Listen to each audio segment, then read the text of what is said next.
দেখুন, জমি সংক্রান্ত যে কোনো বিষয়ের জন্য কিন্তু জমির তথ্য কিন্তু খুবই গুরুত্বপূর্ণ একটা জিনিস। আমাদের জমি সংক্রান্ত যে কোনো বিষয়ের জন্য কিন্তু আমাদের তথ্য কিন্তু খুবই কাজে লাগে। আগে কিন্তু এই তথ্য বের করার জন্য কিন্তু আপনাকে মহুরির কাছে যেতে হতো জমির তথ্য বের করার জন্য। এখন কিন্তু আপনাকে আর কোথাও যেতে হবে না, আপনি বাড়িতে বসে কিন্তু আপনার মোবাইলের মাধ্যমেই যে কোনো জমির তথ্য কিন্তু মাত্র 1 মিনিটের মধ্যে কিন্তু আপনি ডাউনলোড করতে পারবেন। তো কিভাবে আপনি ডাউনলোড করবেন যে কোনো জমির তথ্য, তার জন্য ভিডিওটি সম্পূর্ণ দেখুন আর চ্যানেলটিকে অবশ্যই সাবস্ক্রাইব করে দেবেন আর ভিডিওটি একটি লাইক করে দেবেন। চলুন তাহলে ভিডিওটি শুরু করি। তার জন্য আপনি প্লে স্টোরে আসবেন, প্লে স্টোরে এসে সার্চ করবেন WB land tools. WB land tools লিখে সার্চ করলে কিন্তু আপনার সামনে এই অ্যাপ্লিকেশনটা কিন্তু আসবে। এবার আপনি এই অ্যাপ্লিকেশনটাকে ইনস্টল করবেন। ইনস্টল হয়ে গেলে এটাকে ওপেন করে নেবেন। ওপেন করলেই কিন্তু আপনার সামনে এই রকম একটা ড্যাশবোর্ড কিন্তু ওপেন হবে। এবার আপনি এটাকে ফার্স্ট টাইম ইউজার হলে এটাকে রেজিস্টার করে নেবেন। রেজিস্টার করার জন্য কি করবেন, এখানে ক্লিক করবেন। ক্লিক করলেই কিন্তু আপনার সামনে এইরকম একটা অপশন কিন্তু শো হবে। এবার আপনি ক্রিয়েট অ্যাকাউন্ট এখানে ক্লিক করবেন।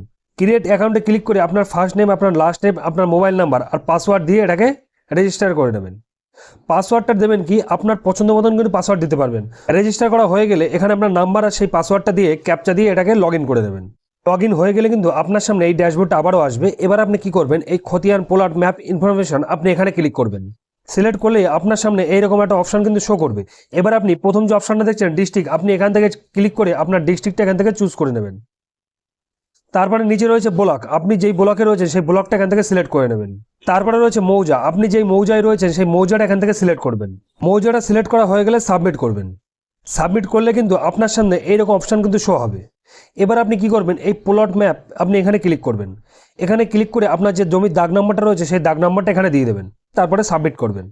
সাবমিট করার সঙ্গে সঙ্গে কিন্তু আমার জমির সমস্ত তথ্য কিন্তু ইনফরমেশন কিন্তু এখানে চলে এসে, কারণ এখানে আমি আমার জমির দাগ নাম্বার দিয়ে আমি এখানে সার্চ করেছি, তার জন্য আমার জমির যত ইনফরমেশন রয়েছে সবগুলো কিন্তু এখানে চলে এসেছে। ওই দাগ নাম্বারে কতজন ব্যক্তির জমি রয়েছে সেগুলো কিন্তু এখানে সব শো করছে, আর কত অংশ জমি রয়েছে সেটাও কিন্তু এখানে শো করছে। এটাকে আপনি কিন্তু সেভ করে রাখতে পারেন বা এটাকে আপনি প্রিন্ট আউটও করতে পারেন। তা সেভ করার জন্য কি করবেন, এখানে ক্লিক করবেন। এখানে ক্লিক করলে কিন্তু এটা কিন্তু সেভ হয়ে গেল। আপনি পরে ভিউ করে আপনি এটা আবার দেখতে পারবেন। তো এইভাবেই কিন্তু খুব সহজেই আপনি যে কোনো জমির তথ্য কিন্তু আপনি দেখতে পারবেন। তো ভিডিওটি কেমন লাগলো অবশ্যই জানাবেন, আর ভিডিওটি কিন্তু সবাইকে শেয়ার করে দেবেন।